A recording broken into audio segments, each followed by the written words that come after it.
बिस्मिल्लाहिर्रहमानिर्रहीम। अस्सलाम वालेकुम अज़ीज़ ख़वातीन हज़रात। हाज़िर व नाज़र साहिब जलाल व करम यकता व मेहरबान बेमिसल रब्बुल आलमीन के बबरकत नाम से आज की वीडियो का आगाज़ करते हैं।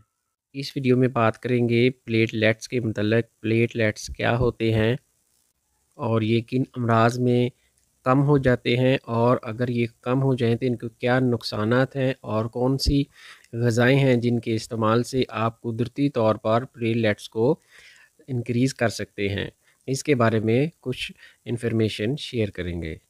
प्लेटलेट्स खून के अंदर पाए जाने वाले सेल्स हैं। प्लेटलेट्स को थ्रोम्बोसाइट्स भी कहते हैं, और इनकी खून के अंदर जो नॉर्मल मिकदार है वो 1.5 लाख से 4.5 लाख तक होती है। अगर इनकी मिकदार इसके दरमियान रहे नॉर्मल मिकदार, तो फिर जिस्म के अंदर कोई ख़तरे वाली बात नहीं होती, लेकिन कुछ अमराज के दौरान इनकी जो नॉर्मल मिकदार है वो कम हो जाया करती है, जिसके नतीजे में एमरजेंसी सूरत हाल पैदा हो सकती है।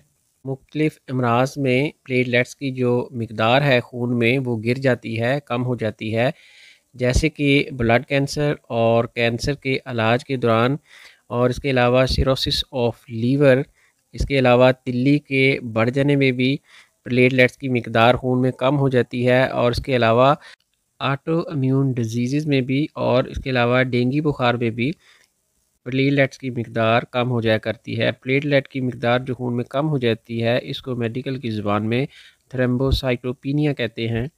अगर खून में प्लेटलेट्स की नॉर्मल मिकदार से कम हो जाएं तो मुख्तलिफ़ अलामात जिस्म के ऊपर ज़ाहिर होती हैं, जैसे कि मसूड़ों से, नाक से, मक्कद से खून आ सकता है। इसके अलावा मरीज़ को थकावट महसूस होती है। जल्द पर हल्की सी खराश से भी ज़ख्म हो जाया करते हैं, और अगर खून बहना शुरू हो जाए तो फिर वो रुकता नहीं।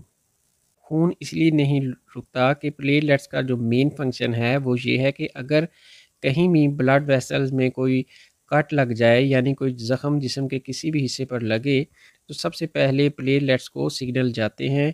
लिहाजा प्लेटलेट्स तेज़ी के साथ इस मकाम पर पहुंचकर वहां पे क्लॉट बना देते हैं और खून को बहने से रोक देते हैं। याद रहे कि अगर प्लेटलेट्स आपके जिस्म में नॉर्मल से कम हो रहे हैं तो कोई भी दवाई अपने मुआलिज के मशवरे के बगैर हरगिज़ इस्तेमाल ना करें।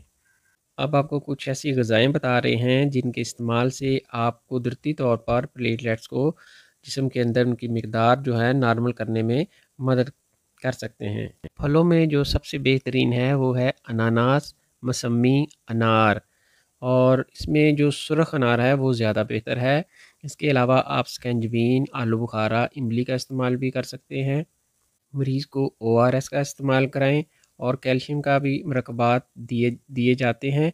और इसके अलावा जो सब्ज़ियां हैं उनमें छोलिया, मोठ, कचनार, लोबिया, सफ़ेद और काले चने इस्तेमाल करें। बाजरे की रोटी इस्तेमाल कर सकते हैं, अनारदाना इस्तेमाल कर सकते हैं, और मुरब्बा जात में हरड़, आंवला और बी का मुरब्बा, ये तीनों मुरब्बा जात अगर इस्तेमाल करेंगे तो आपके प्लेटलेट खून में जल्दी बढ़ना शुरू हो जाएंगे। इसके अलावा गाजर और चुकंदर का जूस भी प्लेटलेट्स को बढ़ाने में मदद करता है। अपने इलाज के दरमियान ग़िज़ाएँ अगर आप ये इस्तेमाल करेंगे तो इंशाल्लाह प्लेटलेट्स जल्द नॉर्मल होना शुरू हो जाएंगी, उनकी मिकदार खून में बढ़ना शुरू हो जाएगी। अपना और अपने इर्द गिर्द के लोगों का ख्याल रखिएगा, मुझे दुआओं में याद रखिएगा। इंशाल्लाह मिलते हैं नेक्स्ट वीडियो में। अस्सलाम वालेकुम व रहमतुल्लाहि व बरकातहू।